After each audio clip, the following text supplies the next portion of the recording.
on, everyone? Do not adjust your Wi-Fi settings. We are back. Panel B. Not the sweat this time, just straight up Panel B, although not sure if that no ever one made knew it. that they was a sweat. Guess it's an inside joke. But anyways, Julian Edlow, Steve Buchanan. I'm Alex Jankowski, and got quite a bit of baseball to hit on. A little bit of golf talk. Not golf advice, I should say. No, golf you don't news want that. we'll give our hashtag no facts, takes only spin on. But we'll start in the NFL because Hard Knocks debuted last night. One of us watched it. What I want to talk about is not actually on Hard Knocks, but before we get to that, Julian, as the man who did watch Hard Knocks, thoughts on the show, takeaways? Yeah, I mean, I'm always going to watch Hard Knocks, and I was somewhat excited for this season because they've fallen off a little bit. The Browns were all right last year, but Gruden, I think Gruden on Monday Night Football is hilarious. I would watch Monday Night Football after the game to see who won the Gruden Grinder Award, to watch John Gruden explain why they were the Gruden Grinder. Wow, big Gruden guy here. Yeah, I find it very entertaining, just who John Gruden is in general, but he is much more entertaining in the press box than he is on the sidelines. That was a great way to ramp him up to the now. I know. I was really excited. I was hoping he had that same personality on the sidelines, but all of his inside jokes with his players are just bad football dad jokes that just didn't really do it. So I was waiting for some funny Gruden scenes. I'm hoping that there are some funny Gruden scenes coming. Maybe he just has to get comfortable in training camp to get there.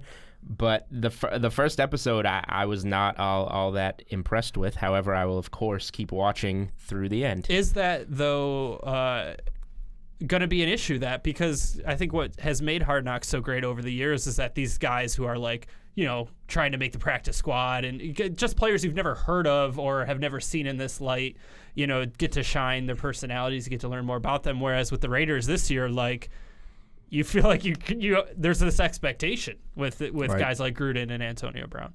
Well, I think the last season I watched was the Buccaneers a couple of years ago. That was a really entertaining one, but I don't know. I'm not too appealed with the Raiders. Obviously he's a Gruden guy. I could care less.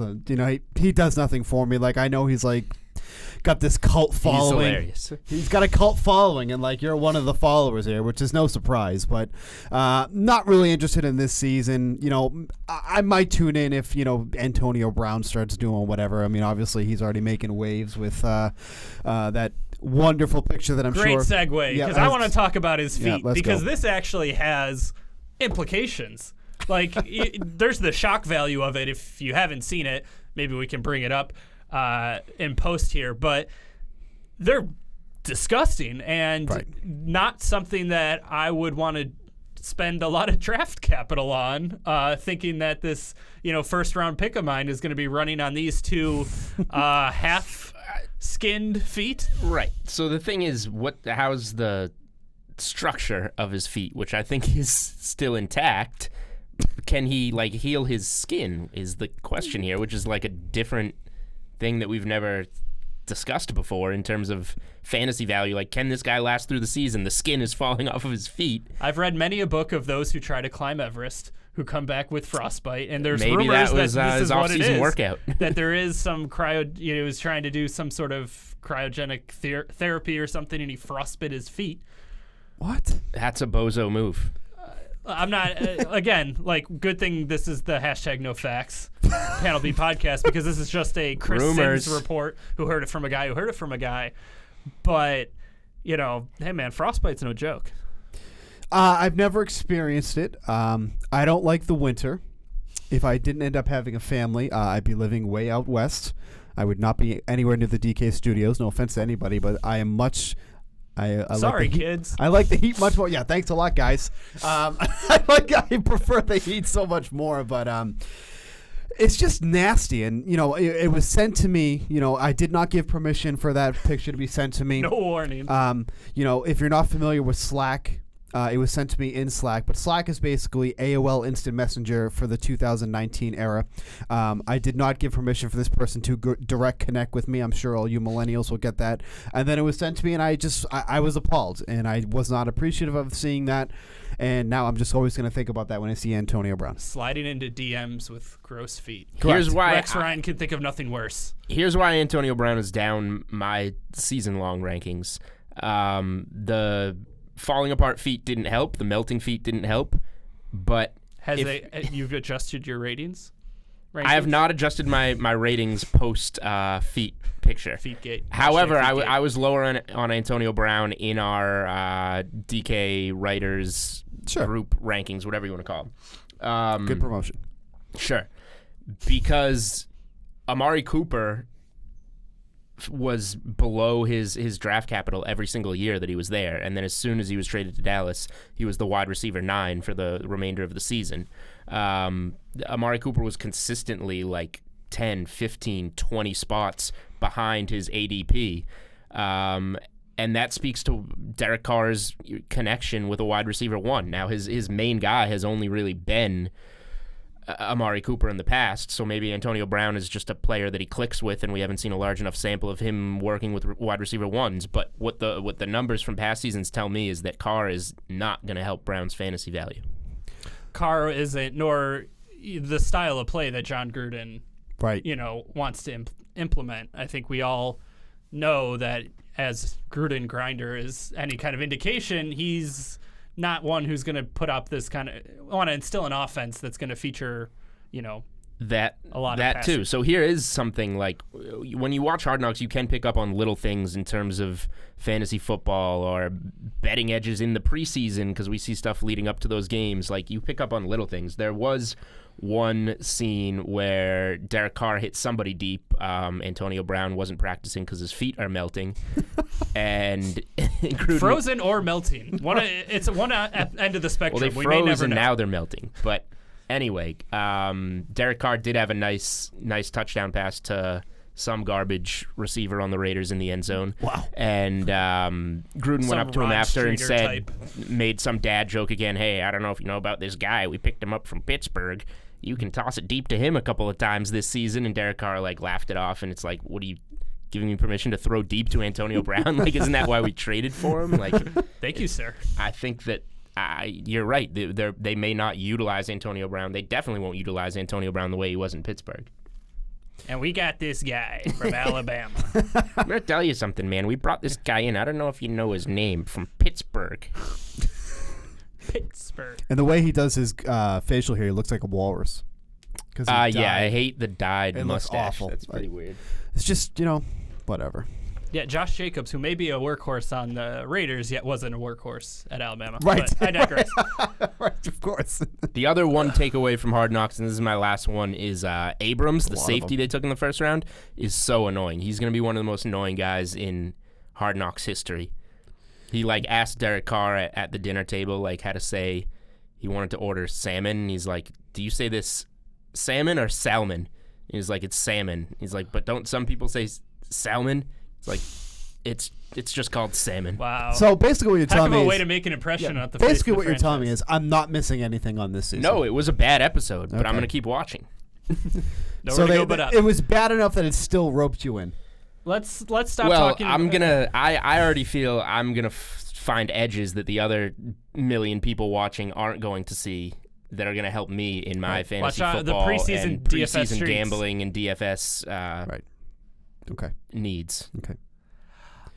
Move the segment along. Yeah, please, Alex. let's stop talking about dysfunctional franchises and talk about the Mets because 9-1 over the last 10. Amazing. It's like it's their nickname. 1.5 games out of the wild card as of now. They're playing Julian's boys and the Marlins in a little bit, so I guess we can say they'll be 2.5 games out because Marlins winning. Is this a Marlins day? I really like Jordan Yamamoto. It would be really nice to have him and Zach Gallen together as a young pitching duo, but that's not going to happen. Steven Matz did not help me out the last time that I backed him. However, I think the Mets are gonna keep rolling here. Going for a 4-game sweep. of the Marlins today at noon. So regardless of the outcome of this single game, they're going to be in the race. All right, hands up.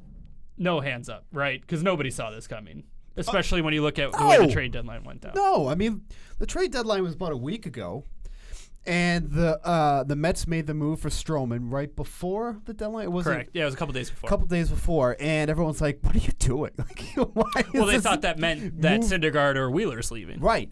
But now the best move of the trade deadline for the Mets, at least, was not trading those guys, because all 100%. Of a sudden it's like, well, damn, it's good you still have Wheeler. It's good you still have Syndergaard, because all of a sudden we're kind of in the mix. I mean, only a half game behind the Brewers, 1 game behind the Cardinals for the second wild card spot, which is currently held by the Nationals and the Phillies.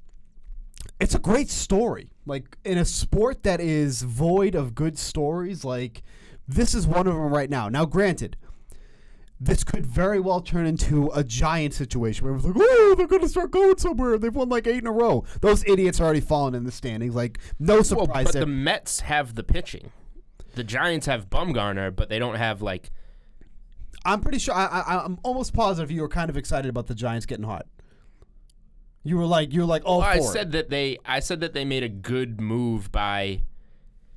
If you're not going to trade Bumgarner, like, they made a good move by selling off the pieces they did, as in, like, ditch Drew Pomeranz to Milwaukee so that Milwaukee tanks down the standings. Who is starting today, Drew? And by the way, the Brewers are 4-6 over their last 10. I don't think Pomeranz has pitched it yet, but just his aura is bringing the whole team down. I will. One spot where we were all wrong was Jordan Lyles. I think they have won his 2 starts since coming over from Pittsburgh. One of them against Pittsburgh, who now stinks and is plummeting down the rankings. But I thought those 2 guys combined, Lyles and Pomeranz, would just be dropping games left and right and tank them down, and they're slowly plummeting, but we'll see how it works out for Milwaukee. Even Glenn Sparkman pitched a complete game shutout. Lyles can have a couple good starts. Right. He'll be back to being a trash bag soon enough. Don't you worry about that. That's just his MO. But yeah, I mean, the Mets making a run for what's really interesting is that literally every National League team, with the exception of like the Pirates and the Marlins, are really not out of it yet in terms of the wild card. And that's kind of what this whole thing was about, the 2 wild card spots, because at least in the National League, it's not really that close in the American League, but at least in the National League, you can make a legitimate case for all of these guys. It's only August 7th, and even the Rockies, who are, way below 500, 4-6 in their last 10, they're only 7 games out of a wild card spot.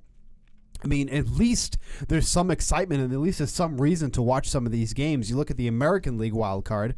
It's Oakland is a half game out of the second wild card spot. Then it's the Rangers 6.5, Red Sox 6.5, Angels 10. Like, it's pretty much over. Yeah, for that's the a most 3-team, part there. a 3-team race. There. Right. That's pretty much all it is for that. But at least the National League has something going on here, and it's exciting because Diamondbacks still in it. Giants, I don't care, 3.5. They're out of it. Damn, you guys suck.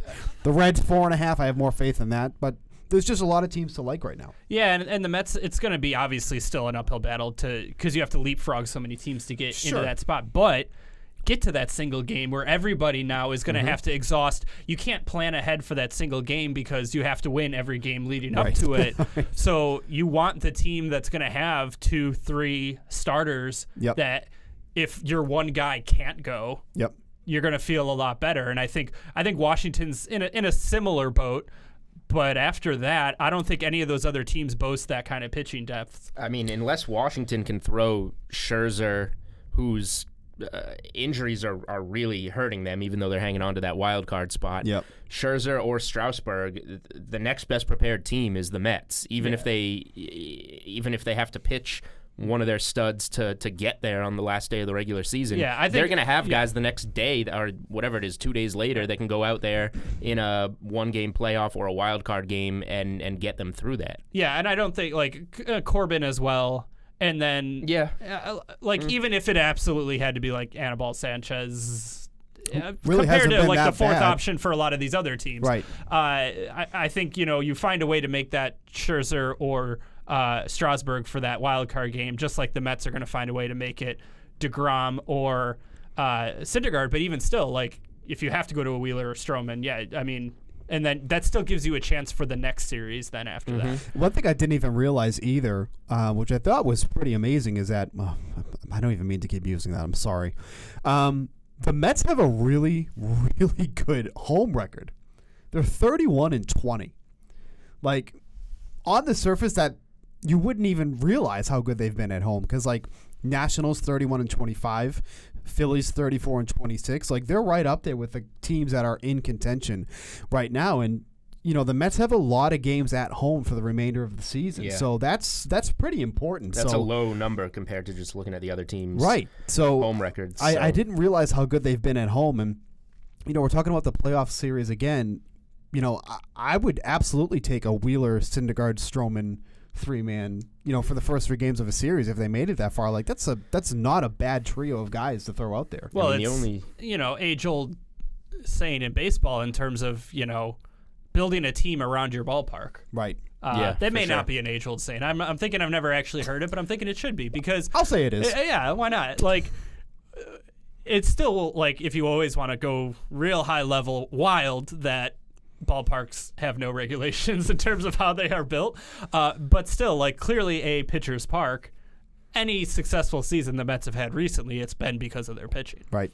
And look, just real quick, it looks to me like the Mets have the 3rd best home record in the NL. That the Cubs are 40-19, the Dodgers are 45-15, and if you look at that, both of those teams, that's 59 and 60 games. Yep. And the Mets have played 51 at home. Right. Hashtag facts, man. Look at that math. I just looked up some facts and did math in my head.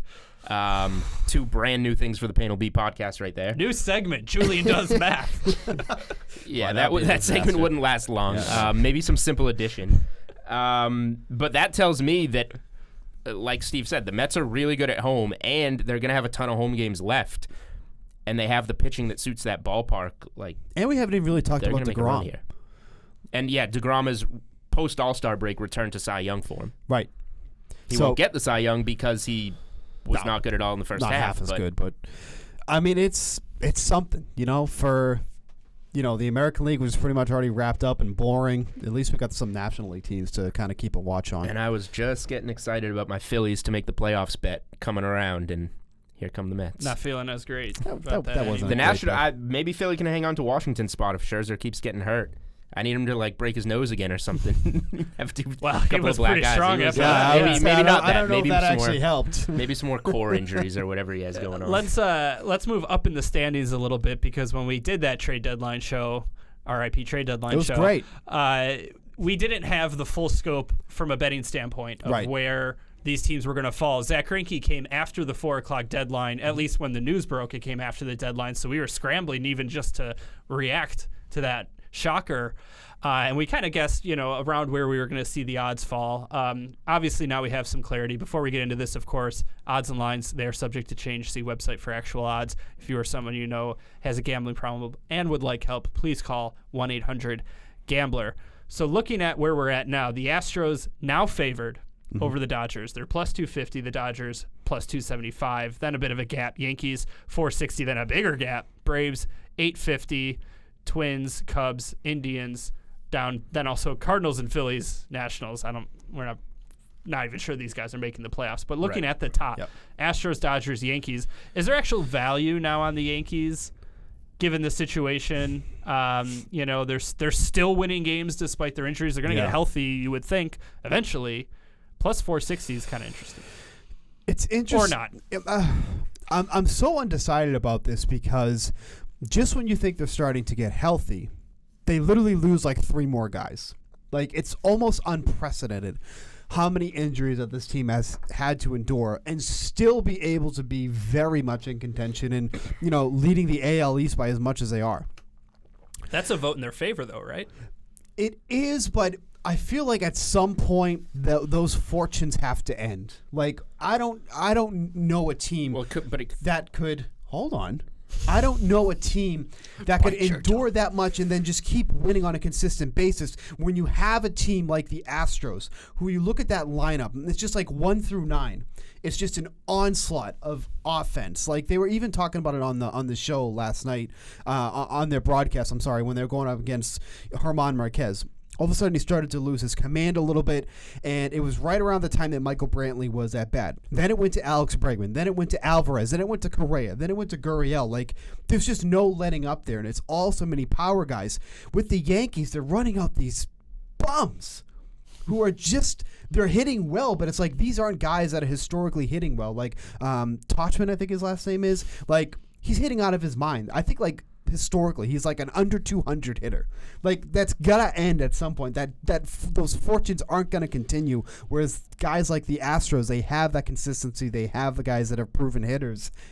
That's gonna come through. So what if their change in fortune is the opposite? What if it's not that these guys that can't hit are hitting? What if their change in fortune is that their injuries stop happening in these big, clusters, and they actually have health down the stretch? Well, sure. Then obviously that changes things right now. But at least at how the odds are set right now, like plus 460, it's definitely good odds from where they were. Obviously, it's much more appealing than where it was. But would you feel good about taking that bet at this moment, as we're speaking, August 7th, 2019, 11:25 a.m.? Well, I have the Yankees plus 350 to win it all, so I'd feel great about having plus 460. Okay, so taking your little, we don't care. No one cares what you have. We're talking about people who are looking into this. We don't care about your little personal. I really felt it was the Yankees' year up until deadline day. I don't know why they didn't do anything about it. I thought that this season was just kind of working in their favor, and they needed to add something. And then Houston adds Greinke and just makes it. I'll still take the Yankees' bats over Houston's bats. I like them better. I like them better offensively when even predominantly healthy. Like I don't even need. I don't need Stanton. Like he hasn't been there all year. I would like Sanchez back to fill that catcher void. Playoffs start tonight. Who are you so taking? That means what? I don't get Gleyber Torres. Like the playoffs start tonight, so I don't have Sanchez, Torres. Like then I'll take Houston. Okay, so then why wouldn't you just stick with Houston? Because the playoffs don't start tonight, Bucks. Does this guy understand? They start in October. We're talking about placing a bet today. Well, when placing a bet today, they're called future bets. You're betting on the futures, not tonight. God. I'm sorry. We can talk about betting on tonight. Is he lost? I'm siding with Edlow here. Yeah, exactly. No, I think that's the whole point, though, is that you can get the value now.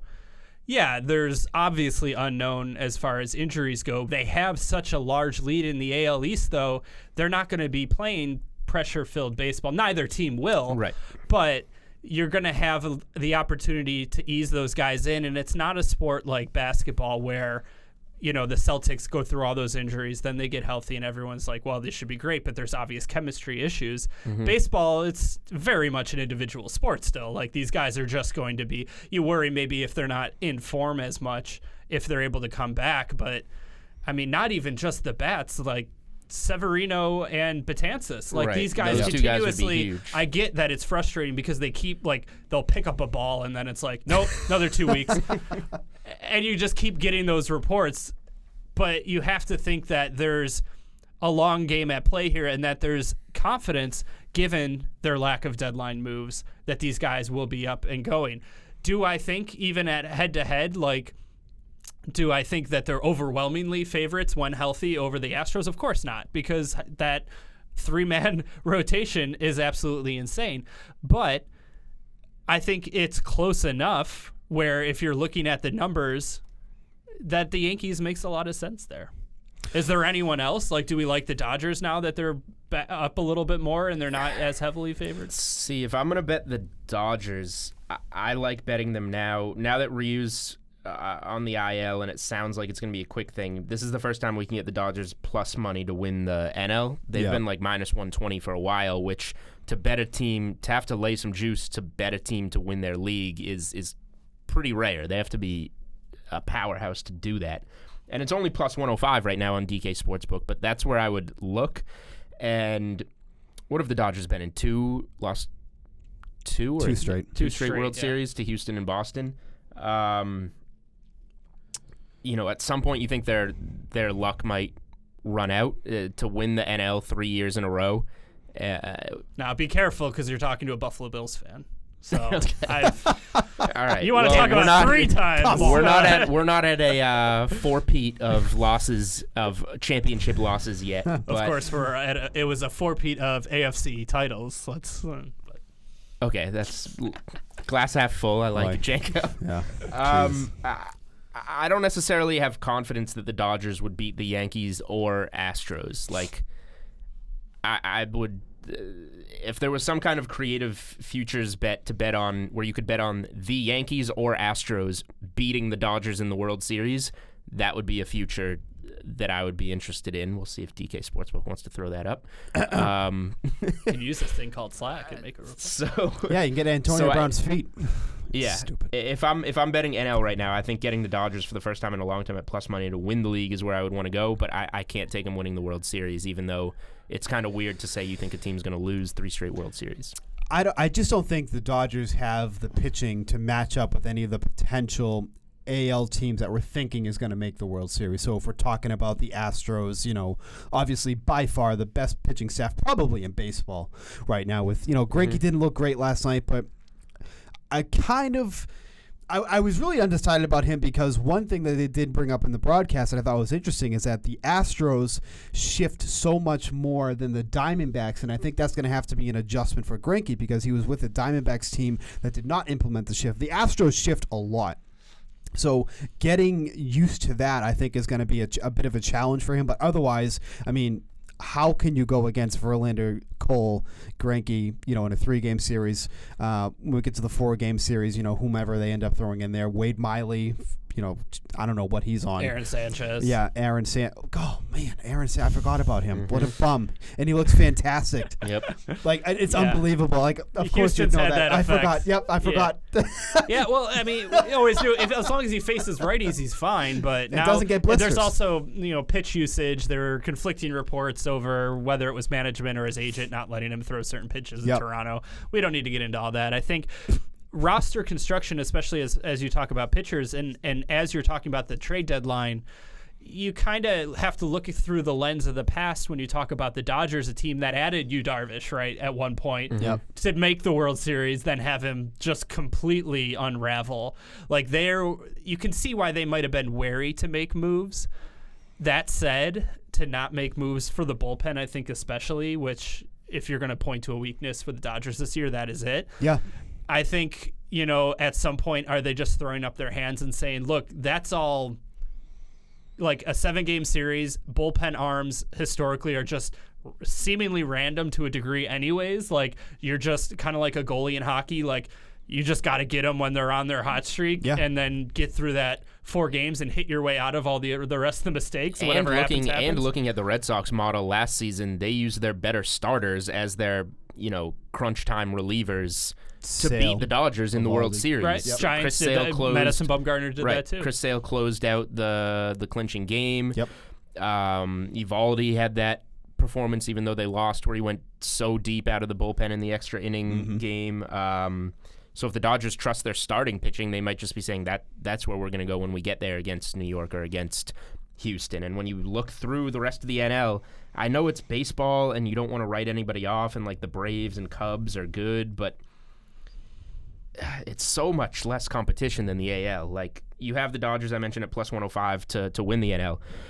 The Braves are next at plus 360. The Braves are a nice team, but like, do you like picture the Braves in the World Series? I don't really see them there. Not with that bullpen. Right, the Cubs are next at plus 850. They've kind of fallen off since their World Series, and the 4th team is the freaking Cardinals at plus 1,200. You don't even know if they're making the playoffs. I would probably take them their plus money to miss the postseason right now. With the guys like the Mets right now, I would probably bet on the Cardinals at plus money to miss the postseason altogether, and they're the 4th team in the NL to 4th best odds to win the NL. So and then after that are the Phillies and Nationals, who, when we started talking about World Series odds, you drew the line there and wrote those 2 teams off. So like, I just don't see the competition in the NL. I'll probably wind up being wrong, but the Braves are they have the talent, but not the names, the pedigree, the veteran experience. The Cubs, on the other hand, they have the veteran experience, they have the names, they just haven't been living up to those names so and far they're this really, year. Their home record, they're one of the teams we talked about with that home record of good. Something really 45 good. And 40 and 19. And then they're 21 and 33 away. So like, they're gonna be playing in at the Dodgers if they were in that NLCS, and probably have a really tough time. I still think the Brewers at plus 18 is the best one on the board there. If you're looking right at long shots. Yep. To win the National League. Right. I think that's the one that makes the most sense to me. They have good pitching.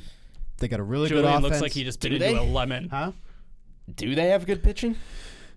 I mean, it's Jordan not Lyles and Drew Pomeranz. No. Woodruff is hurt. But Woodruff is hurt. He'll come back. That's your probably. Well, no, your number Bucks. one. The playoffs start tonight. Woodruff is hurt. You don't get him. You know what? I don't even care. You can bleep that out if you want. All right, fellas. Breaking news. We only break news on Panel B. And again, disclaimer, we don't break the news. We read the breaking news on air. ESPN, Kind of like Adam Kaufman. ESPN has a source confirming AB, Antonio Brown, suffered frostbite from cryotherapy. What you all need to do right now. Oh, sorry, hit the mic. Janko's so excited that he had a rumor confirmed. He's knocking his mic over. The book Into Thin Air by John Krakauer. You go out and you buy it. It's about a failed expedition on Everest. You read what it's like to have frostbite. Obviously, it's not on these levels. I don't think his feet are going to turn the black brittleness And fall off. but man, that's going to change the way you think about frostbite and look at AB.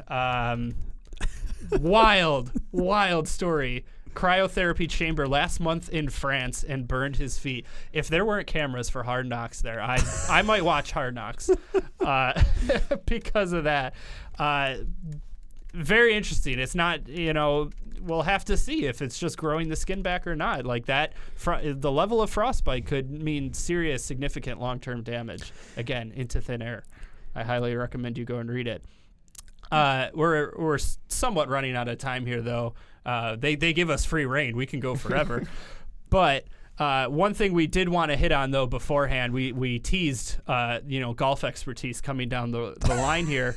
And it's comments made by Rory McIlroy, who would know pretty well about this arena, being that he plays, obviously, in Europe, started his career there.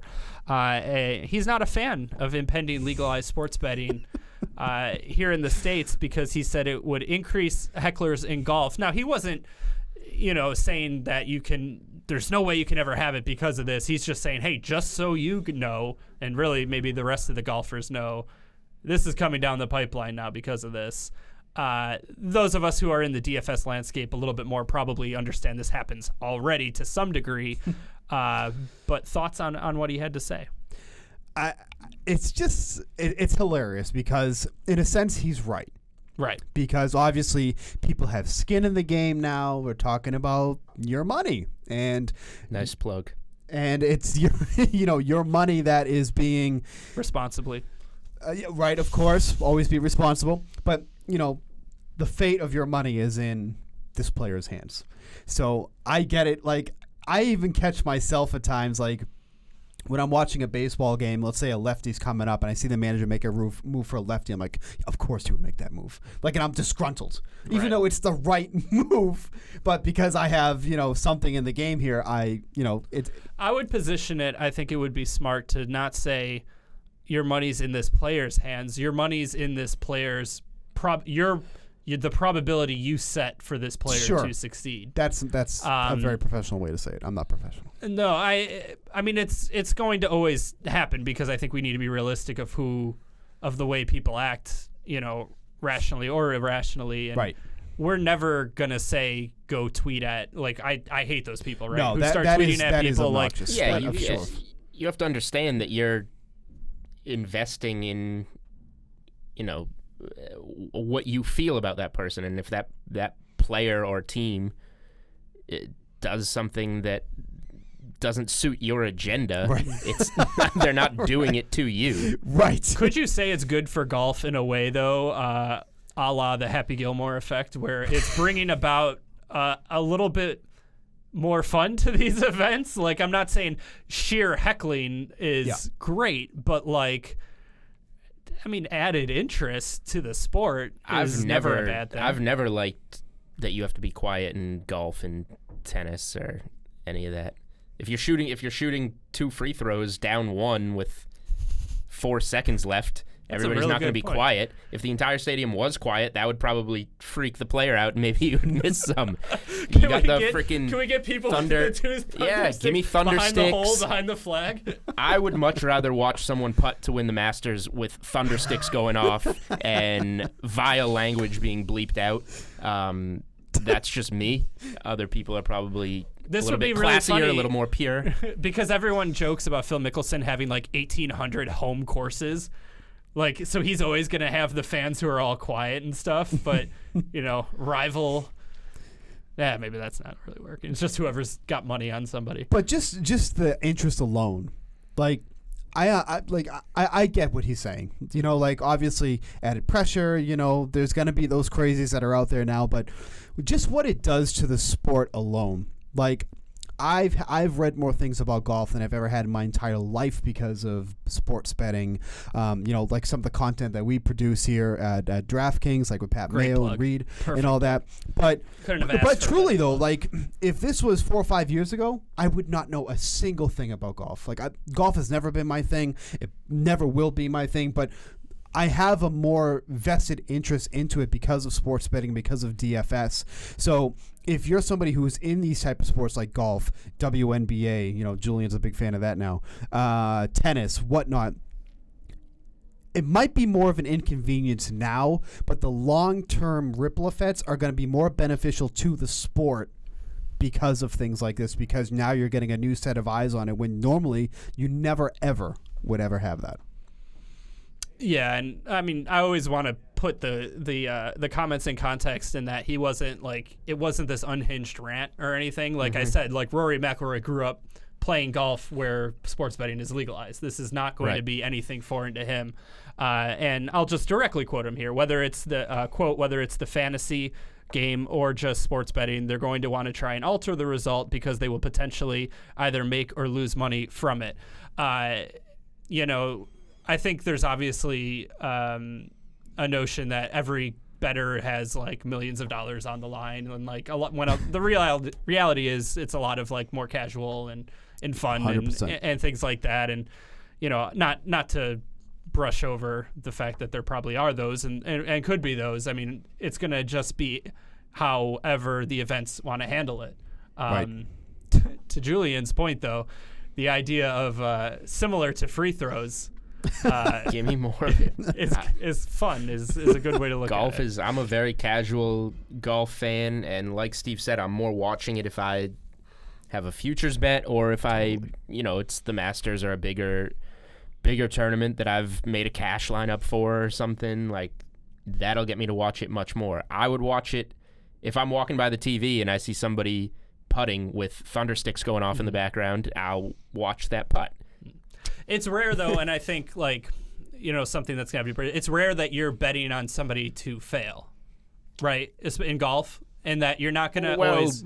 Somebody else's failure is always True. You know, if there's co-leaders and you're watching the other guy putt, you're betting on him to fail. So, or just like taking a baseball team the under. Yeah. You know, that's kind of more of like a failure bet, I guess you could consider with that. And then you're heckling them. You're mad at them because they did good. Right.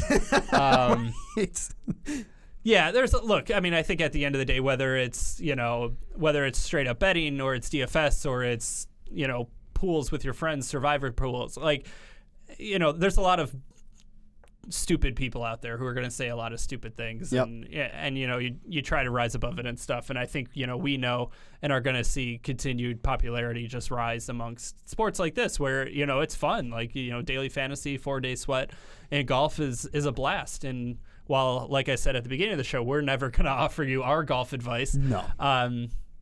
You know, there are those who do it very well, and it's very entertaining. So, all right, real quick. Anything? It's only a 5-game slate in baseball tonight. A lot of day games. Anything that stand out to you from the 5-gamer, though, that you would want to mention?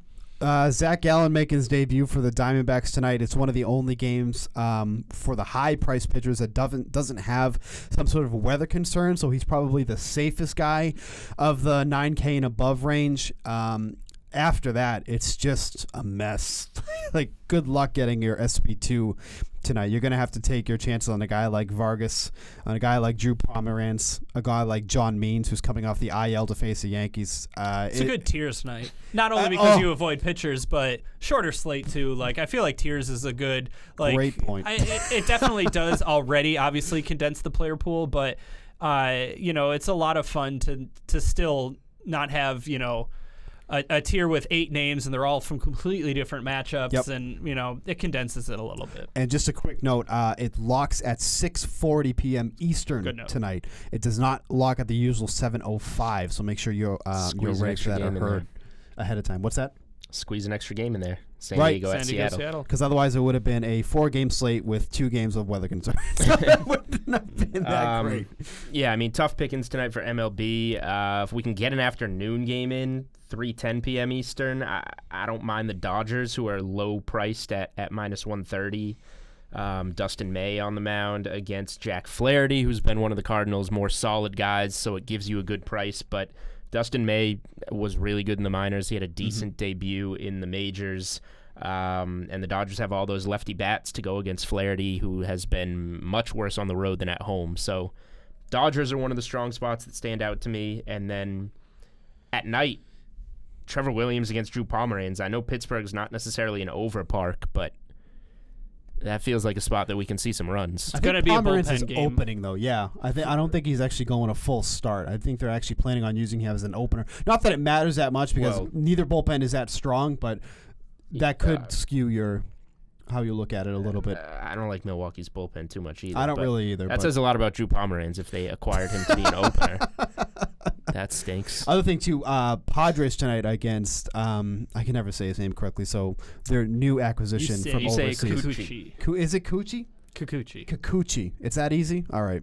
Well, I'll take my. You sometimes just got to try. Yeah. Honestly, I have no idea if that's correct. Okay, Either, so. But Padres, even though they no longer have Reyes, they're still a very good hitting team against lefties. Kikuchi, as the rumors have it, has been just as bad as home that he has on the road, which is pretty telling because at T-Mobile Park. Which, by the way, thank you for showing that to me. I still thought it was Safeco. I never even knew that they changed it to T-Mobile Park. I thought it was too. That's why I never use park names in my articles. Editing is a humble profession. We don't look for accolades, Right. But thank you. But that and then what's the other awful name that got? Oh, Chicago Guaranteed Rate Field. Correct. It is now known as. Which has got to be one of the That's worst. That's been a couple names. years. Has it been a couple? Yeah. But they've changed it like 3 or 4 times. Like it's like obviously it's like been the a couple Comerica quick Park changes. U.S. Cellular Field. No, the 2 this year were T-Mobile. Oracle. Yeah, T-Mobile Park and Oracle. Yep. This is why you say in Seattle. Yeah, they just make it so much easier. T-Mobile Park. Everyone's like, what the hell is T-Mobile Park? It's the one in Seattle. It's formerly known as Safeco. There you go. Works for me. Good way to end it. Whoever said we don't bring facts to the Panel B podcast. We just save them to the end when you've already tuned out. All right. So for Julian Edlow, Steve Buchanan, I'm Alex Jankowski. We'll see you guys next time.